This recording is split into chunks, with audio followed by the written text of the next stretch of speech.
Først og fremmest velkommen til, og tak fordi jeg havde lyst til at deltage her i vores webinar i dag. Mit navn er Simon, og med mig har jeg Kasper, og i dag der vil vi fortælle lidt omkring Cevea, et projektstyringsværktøj.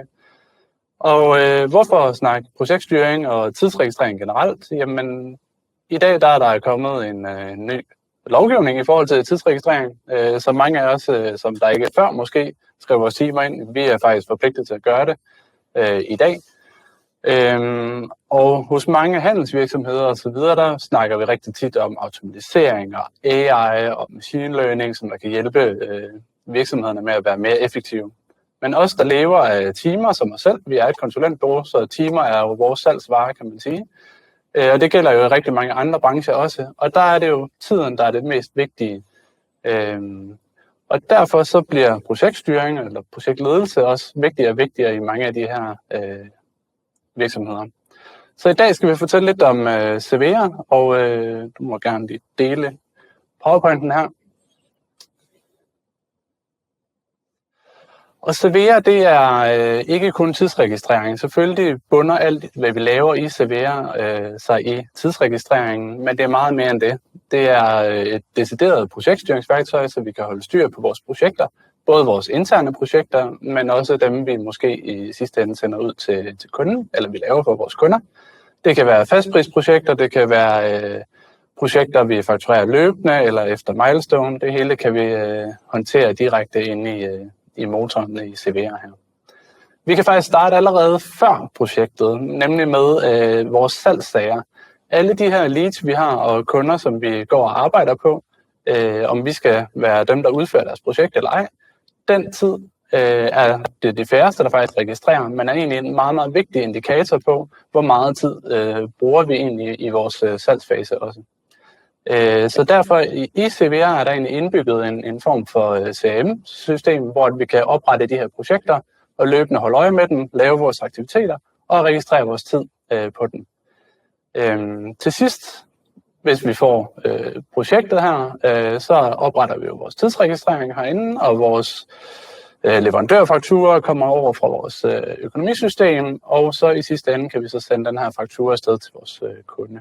Alt sammen under et og samme sted. Så et grafisk overblik herover, hvad Cevea er og hvad det kan. Som sagt, vi starter op i venstre hjørne heroppe med CRM og salg, at vi opretter vores kunder, vi holder styr på vores salgspipeline, vi kan sende tilbud direkte afsted fra Cevea og have styr på vores aktiviteter og vores kalender. Så kan vi begynde at lave vores projekt og vores opgavestyring, hvor vi holder styr på hele vores ressourceallokering. Hvem er det, der skal udføre de forskellige opgaver i det samlede projekt, og hvor er vi hen rent tidsmæssigt. Her kan vi komme med nogle prognoser i forhold til økonomi, og hele tiden holde styr på, via vores rapporteringsværktøj, holde styr på økonomien løbende. Som sagt, så kan vi også registrere vores tid og udgifter på hver enkelt projekt, og kan også håndtere diverse andre bilag, der gerne skal være med i det samlede økonomiske overblik i slutningen af projektet. Så begynder vi at lave vores fakturer, hvor vi også kan håndtere de her leverandørfakturer, der kommer ind, eller vi får andre tredjepart til at håndtere dele af det, eller det kunne være produkter eller lignende. Det kan vi så også lægge på det samlede projekt, så vi har det fulde projektøkonomi i Cevea. Og vælge, hvad for noget af det, der skal viderefaktureres til vores kunder, og hvad for noget, som vi tager som en omkostning selv i vores projekt. Til sidst har det en rigtig stærk rapporteringsmotor, hvor vi kan følge op både til slut, men egentlig også løbende omkring, hvordan går det på vores projekt. Både på projektniveau, men også på brugerniveau, så de deltagere, der er i projekterne, selv kan holde styr på deres tid, og hvor de er henne i forhold til det samlede projekt. Yes. Ganske kort omkring Cevea som helhed. Jamen, der er lidt over 1800 kunder, der bruger Cevea i dag, og mange af dem har rigtig, rigtig mange brugere på til at styre deres projekter. Cevea kan i dag findes i både Finland, Norge, Sverige og selvfølgelig her i Danmark. Lidt omkring kundesegmenterne, jamen det er jo selvfølgelig primært virksomheder, der har rigtig meget timeproduktion, der anvender CV'er. Så det er meget inden for konsulentverdenen, arkitektverden, ingeniører, men også marketingsfirmaer og generelt konsulentvirksomheder inden for IT osv. Yes. Lidt et form for proof of concept allerede før I egentlig får lov til at se systemet, men det her det er noget, vi er særdeles stolte og glade for, fordi vi tager løbende kundetilfredshedsscore, og som man kan se, så 95% af brugerne er meget, meget glade for systemet, hvilket er rigtig, rigtig højt af et software at være. 89% af vores kunder, de finder fakturering rigtig nemt i CV'er, og 88% mener faktisk, at efter de har indført CV'er som projektstyringsværktøj, så har det gjort deres arbejde markant mere effektivt. Men jeg tænker, at I skal have lov til at se systemet, i stedet for at jeg bare står her og snakker. Så jeg vil overlade ordet til Kasper, og som lige vil give en kort overflyvning omkring, hvad CV'er kan. Yes. Jo, inden Kasper han starter, så skal jeg også lige nævne, at hvis I gerne vil have jeres skærm til at være lidt større, så kan I trykke på Shift og F på samme tid, så får I det i fullscreen, eller I kan trykke i bjælken hernede under os på display, og så vælge fuld skærm. Det er sådan lidt at tænkt her i dag. Det er sådan lige kort at køre igennem livscyklusen på et projekt herinde i CV'er. Fra det indgår sådan en idé af salgsprocessen, og til at det bliver faktureret ud af systemet. Det første, man ser, når man kommer ind i CV'er, det er de her dashboards. De bunder nede i rapporteringsmotoren og viser egentlig sådan generelt den data, man har mest behov for at se i den rolle, man nu lige sidder i på daglig basis. De er sådan meget lige til og egentlig bare at redigere på, og man trækker indholdet ned fra rapporteringsmotoren, som jeg vil vende tilbage til i slutningen af demoen. Jeg starter med en salgsproces, og der plejer jeg også lige at benytte muligheden for lige at vise de her in-app guides, der ligger som en del af systemet. Det gør også onboarding og og generelt for nye medlemmer af systemet. Det gør det meget nemmere sådan lige at finde ud af, hvis man vil finde en eller anden feature, og man bare lige kan spørge systemet. Så kommer der de her små dialogbokse, som ligesom guider en til, hvor man skal klikke ind i systemet for at komme hen til det, man lige ønsker at finde frem til. Selvfølgelig så siger den også, hvad man skal rette på vejen igennem. Og logikken i CV'er er sådan bygget op, at alle, alle salgssager og projekter, de er hægtet op på en kunde, også med hensyn til, hvordan økonomien og, rapporteringen den kører.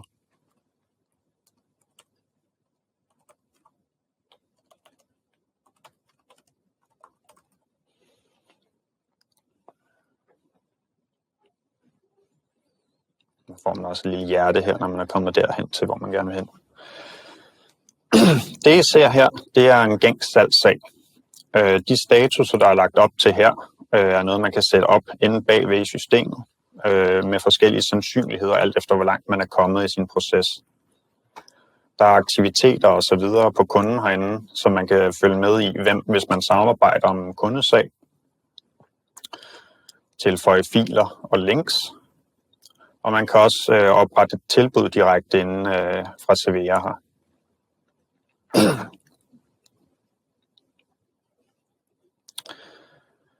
Det I ser her, det er tilbudsfanen. Man kan tilføje arbejdstyper og faste, gebyrer og så videre. Men hvis det er et tilbud eller et projekt, man har kørt mange gange før, kan man også vælge at tage en skabelon direkte.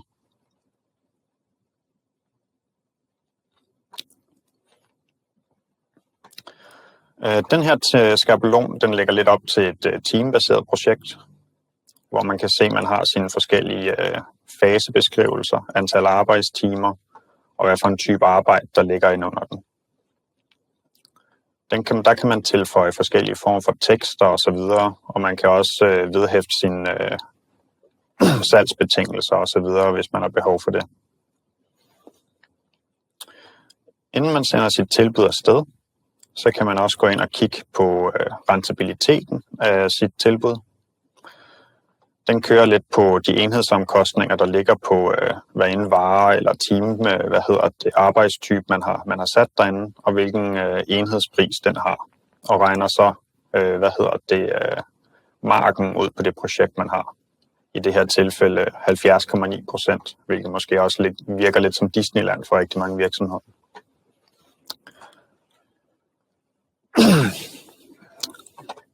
Man kan så med fordel bruge en genvej direkte fra tilbuddet til at oprette en projektplan, direkte på baggrund af, af det, man har i sit tilbud. Og her vil systemet så også sige, at man skal opdatere til den rigtige fase i sin salgsproces, og den opdaterer også lige de værdier, man nu lige har, hvis de ikke er retvisende. Man har lidt forskellige muligheder for at oprette de her faser, og i det her tilfælde, der opretter jeg bare faserne sådan på baggrund af de timesatser, der er sat ind i projektet.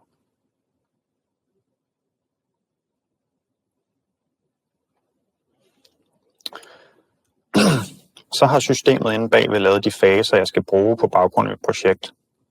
Det skal lige siges, at det ikke er en ordre endnu. Så det vi egentlig laver lige nu, det er at gå ind og forecast vores ressourcer på vores salgssag. Her har vi projektplanen i et Gantt-chart, som mange nok kender, hvor man kan sætte, hvornår i tidslinjen ens faser skal ligge. Man kan sætte afhængigheder på, så de dynamisk flytter sig, hvis der er en fase, der skal være færdig før en anden. Estimaterne er taget direkte ud fra tilbuddet, og danner ligesom grund for, hvor mange ressourcer man kan benytte i projektet, før man er færdig. Når man skal putte ressourcer på dit projekt, kan man vælge at gøre det rollebaseret. Eller man kan gå ind og søge efter medlemmer i hele sin organisation. Da jeg er projektleder, så er jeg på som standard. Og man kan se, hvor ressourcebelagt jeg er herude til højre med de her små procentsatser. Alt efter hvad for en kontrakt jeg sidder på, om jeg sidder på 40 timer, så vil den lægge det op til, at det er 100%, hvis jeg bruger alle 40 timer i min kontrakt, eksempelvis. Når man fremsøger personer eller medlemmer i sin organisation, kan du enten søge på dem direkte. Man kan søge i afdelinger eller teams. Eller man kan filtrere på specifikke nøglepersoner i ens virksomhed. Eller efter tilgængelighed.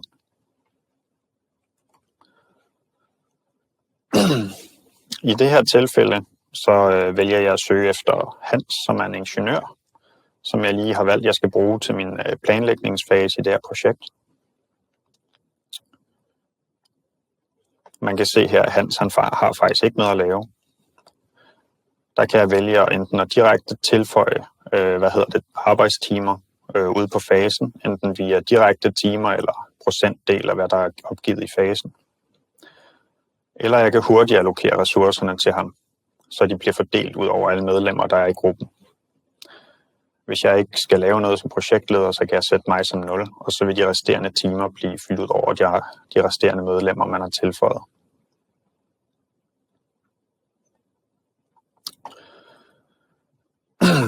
Man kan se hernede, at nu er Hans tilføjet til et projekt.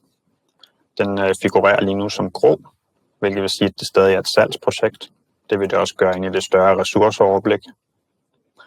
Men hvis jeg lige hopper tilbage i min salgsfase, og forestiller mig, at kunden har lavet en underskrift, så bliver projektet til en ordre. Man kan se lige herover, at den figurerer som en salgssag, og vi så vil ryge ned i projektkategorien, da det går til at være et aktivt projekt.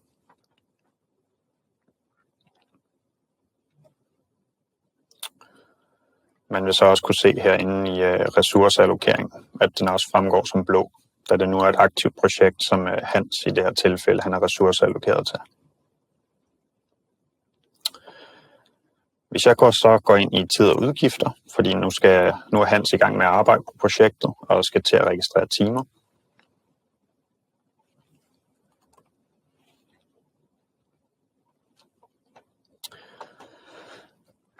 Den gængse måde at registrere timer på, er, at man trykker tilføj arbejdstimer og finder det projekt, man nu lige er ressourceallokeret på. Hvis man har flere, så kan man tilføje favoritter herinde. Og man kan egentlig bare klikke på det projekt, man vil arbejde på, og tilføje arbejdstimer direkte. Systemet supporterer også forskellige typer af overarbejdstid osv. Men fordi at den her pågældende dag ligger inden for en fase, som Hans han er ressourceallokeret til, så vil systemet også foreslå en tidsregistrering for Hans hernede. Så jeg bare direkte kan klikke og sige, jeg har lige arbejdet, eller Hans har lige arbejdet 6 timer i dag.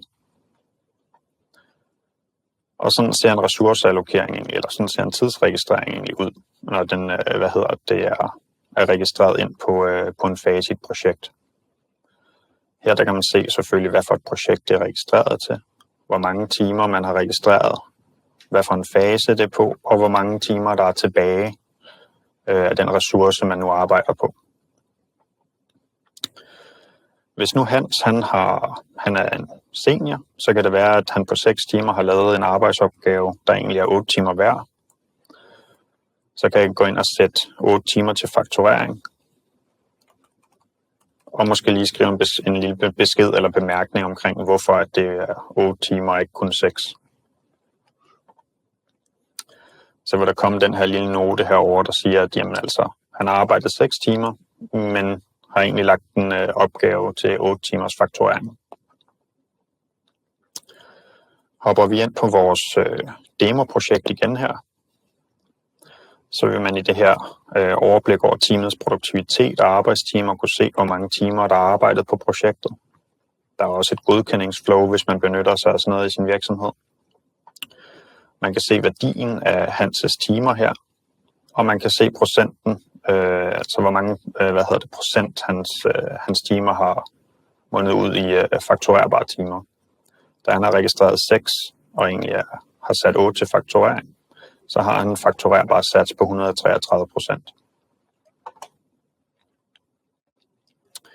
Nede i projektoverblikket, der kan man dynamisk følge med i, så snart der er registreret timer ind på et projekt, hvor langt den fase er kommet. Det symboliseres ved den mørkeblå bar, der langsomt fylder den blå bar op. Så snart der er registreret timer på et projekt, så er man egentlig klar til at sætte noget til fakturering. Og en projektleder vil bare kunne klikke direkte på opret faktura for at oprette en fakturaklæde, hvor man kan se Hans' 8 timer allerede figurere. Der kunne lige så godt være fastprissatser eller flere medlemmer, der havde sat timer ind her. Men hvis projektlederen egentlig bedømmer, at i det her tilfælde Hans' 8 timer måske egentlig er 10 timer i stedet for, så kan han stadig redigere den inde på fakturaen, hvis han har rettigheder til det.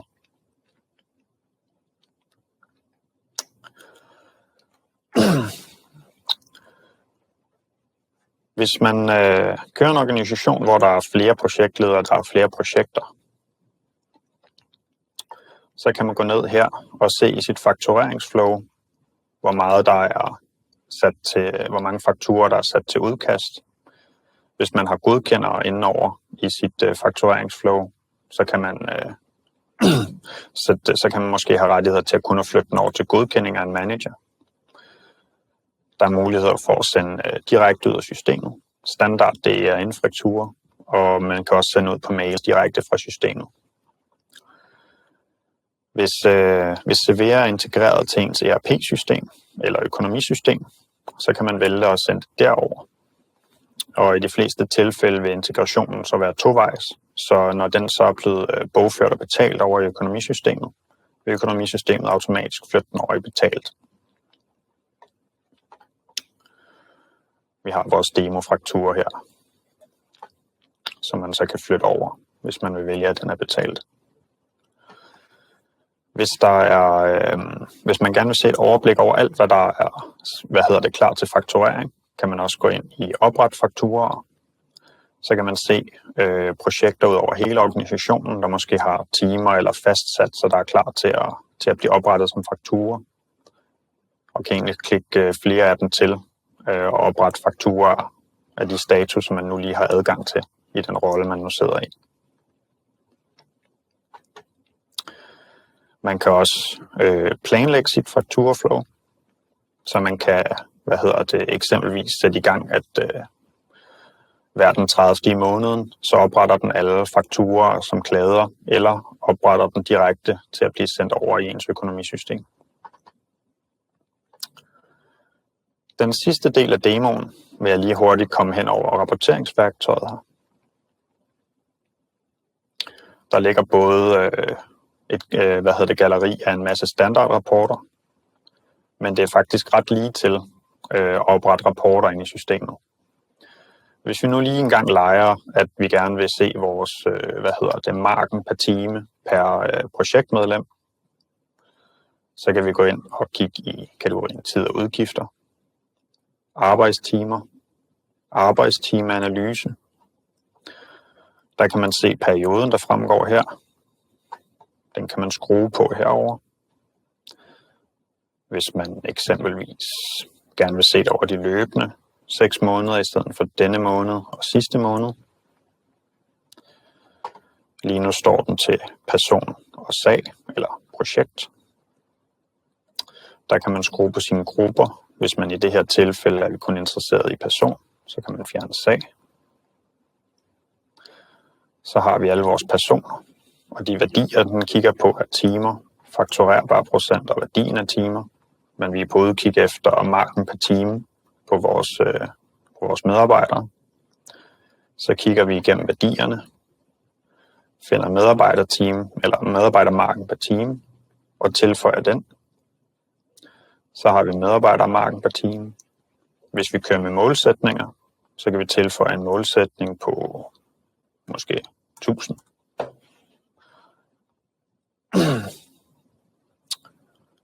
Og så hurtigt er det egentlig at oprette en rapport i CVR.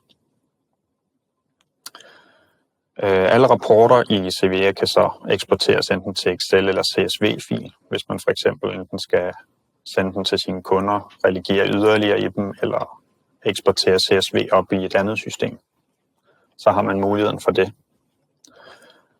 Og man kan også dele dem med andre i organisationen, ude på de dashboard, som er vist i starten af demoen, enten på sit eget dashboard, eller med de roller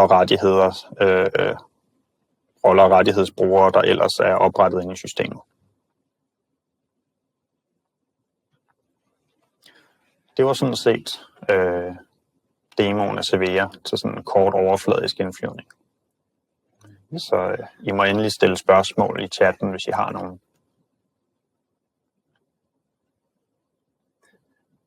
Imens vi lige giver deltagerne lige en chance for at eventuelt komme med et spørgsmål, Kasper, kan du så gå ind i ressourceallokeringen igen og vise det her med, at noget af det, som vi jo kan i CVR, det er, at vi jo både kan kigge kortsigtet, altså på dagsbasis, hvad har vi liggende, som jeg skal håndtere i dag, men vi faktisk også kan gøre det på ugebasis eller på månedsbasis eller helt op på et år.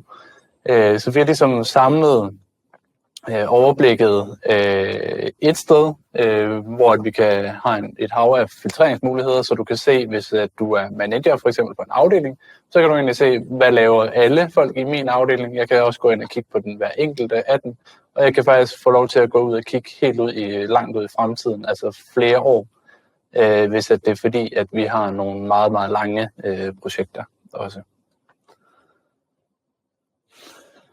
Vi har faktisk fået et spørgsmål her, der hedder, hvordan adskiller CVR sig fra Asana og Trello eksempelvis. Der kan man sige, at efter vores overbevisning, så er Trello og Asana rigtig fine systemer til opgavestyring. Altså at vi har en eller anden mindre opgave, som vi skal løse. Og når den så er løst, så kan vi give den et flueben, og så er det ligesom det.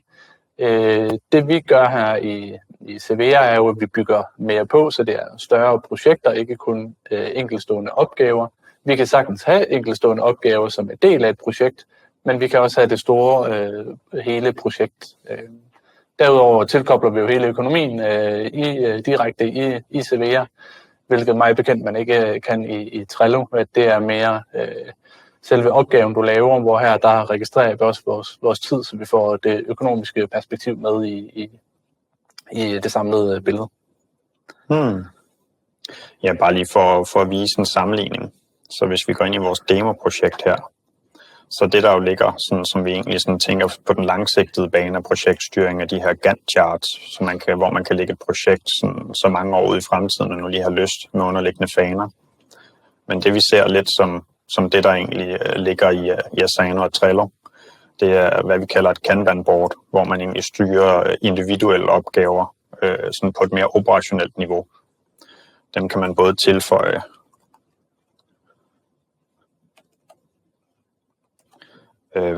direkte inde i Kanban-boardet. Så man kender det til almen projektsamarbejde inde i projektet. Men man kan også tilføje det ude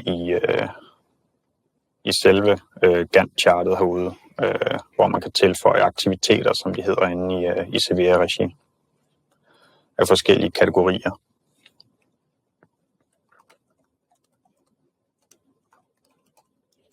Og få dem til at fremgå i det store overblik. Her kan vi også nævne, at de her aktiviteter, du lige opretter nu, men de kan jo også hænge sammen med ens Outlook-kalender, så vi ligesom har aktiviteterne på de rigtige datoer over i ens Outlook, hvis man også er vant til at kigge lidt i den en gang imellem og bruge det som sin kalender. Så de hænger sammen en til en. Ja, alle brugere af Cevea, helt ned til dem, der kunne registrere tid og og egentlig laver deres individuelle opgaver. De har et schema inde i Cevea, hvor de både har deres egen ressourceallokering, deres KPI over deadlines og privat Kanban, men der har de også en kalender, og det er den, der er synkroniseret ned med Outlook og Google Workspace, hvor man egentlig kan lægge de her aktiviteter ind direkte i kalenderen som opgaver, som så ryger ned i ens eksempelvis Outlook-kalender, hvis man ønsker det. Og man så også lige før i din projektoversigt, at der var mange forskellige farver, og det er jo netop også noget af det, vi kan, at vi kategoriserer omkring det, om det er intern arbejde, som jo ikke har det er ikke noget, vi kan sælge ud, men det har stadigvæk en omkostning, fordi at den medarbejder, der har lavet eller udført arbejdet, har jo stadigvæk en eller anden form for lønomkostning i det projekt. Så vi kan ligesom kategorisere rigtig hurtigt, og dermed få det fulde overblik omkring, hvor meget bruger vi intern tid, hvor meget er fakturerbart arbejde, og hvor meget er fra tredjeparter eller leverandører og udlæg osv. Ja. Vi har fået et andet spørgsmål også omkring, om man kan bruge systemet som entreprisestyringsværktøj fra Michael. Og Michael, det er selvfølgelig noget, jeg meget gerne vil høre lidt mere omkring, hvad det er, I har behov for. Man kan sige, vi kan håndtere timer, det er det, vi er bygget til. Materialestyringen af det vil vi typisk ikke håndtere, det vil vi mere lægge over i et ERP-system. Så lidt afhængig af hvor mange materialer, der gælder. Vi har mulighed for at lave vi kan godt lægge nogle fysiske produkter på, eller lave et diverse produkt, som man selv kan forklare i beskrivelsen omkring, hvad det er, og hvor mange styk det er, og hvad prisen så er. Men er det mange forskellige typer af materialer, der også skal registreres, så vil vi typisk anbefale at lægge den del i ERP-systemet. Men for selve timeregistreringen i entreprisen vil man godt kunne bruge Cevea. Cevea kommer også med en app, så man nemt kan registrere sin tid direkte fra mobilappen, så man behøver ikke at gå ind her på browseren. Det kan man altså også gøre via telefonen, imens at man står ude på pladsen. Ja, jeg kan lige sådan vise lidt, hvordan produkter vil figurere inde i Cevea. Altså det her, det er økonomistyringsfanen, hvor man egentlig kan se overblikket over sin økonomi i projektet og følge med i projektmarken løbende og sådan noget. Men den har også produkter, som man kan tilføje på projektet. Det er ikke i det store omfang, som Simon også korrekt siger, men man kan have enkelte produkter, der har en enhedsomkostning og en enhedspris, som man kan sætte fakturerbar enten straks, eller når en fase bliver afsluttet, eller på en dato, eller noget i den stil, som så også vil figurere ind i projektøkonomien. Og hvis man har det her, der kan man også få underleverandørfakturer og så videre, der kommer ind, hvis der er nogle eksterne, der har udført arbejde på projektet. Ja. Så vi håber, det var i hvert fald begyndelsen på et svar, Michael. Vi vil selvfølgelig meget gerne følge op med dig bagefter og høre mere omkring, hvad det er, du har behov for at se, om vi eventuelt kunne være et match. Vi har fået en enkelt mere her omkring, om der er mulighed for at begrænse adgang og rolle i systemer, så forskellige brugere har adgang til, hvad der er relevant for dem. Ja, det er der. Der er forskellige, der er fra administrationsbrugeren, der har adgang til at se økonomi, rapporter og alles individuelle tidsregistreringer osv. Men man kan også begrænse det ned til eksempelvis en medarbejder, der ikke engang kan se projekter, men bare kan registrere timer. Man kan have en projektleder, der kan se sine egne projekter og ikke kan se økonomi. En, der kan se sin egen overøkonomi. Eller en projektleder, der for eksempel kan se på tværs af alle projekter, der er oprettet osv. Der er ret mange muligheder for at styre de her rolleadgange og sætte dem op i nogle adgangsprofiler. Ja, vores anbefaling er jo typisk det her med at lave måske nogle medarbejdergrupper, at alle sælgere har typisk adgang til de samme ting. De kan se blandt andet inde i salg- og CRM-fanen. Man har måske ikke mulighed for at gå ned og kigge i tidsregistreringen af projektet og så videre. Så ligesom få defineret nogle grupper, der giver mening, hvor at adgangen er typisk går lidt på altså er lidt ens for hver enkelt af dem.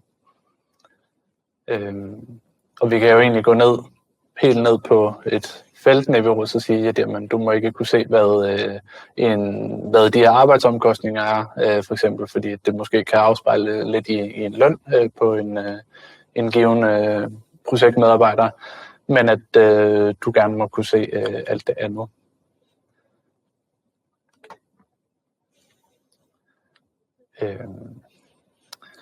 Ja, fordi som man kan se, at hvis man har fuld adgang, så kan man gå direkte ind og se omkostningen på den pågældende medarbejder. Ja. Det vil så være et eksempel på noget, man kan filtrere fra. Det er præcis. Flere spørgsmål?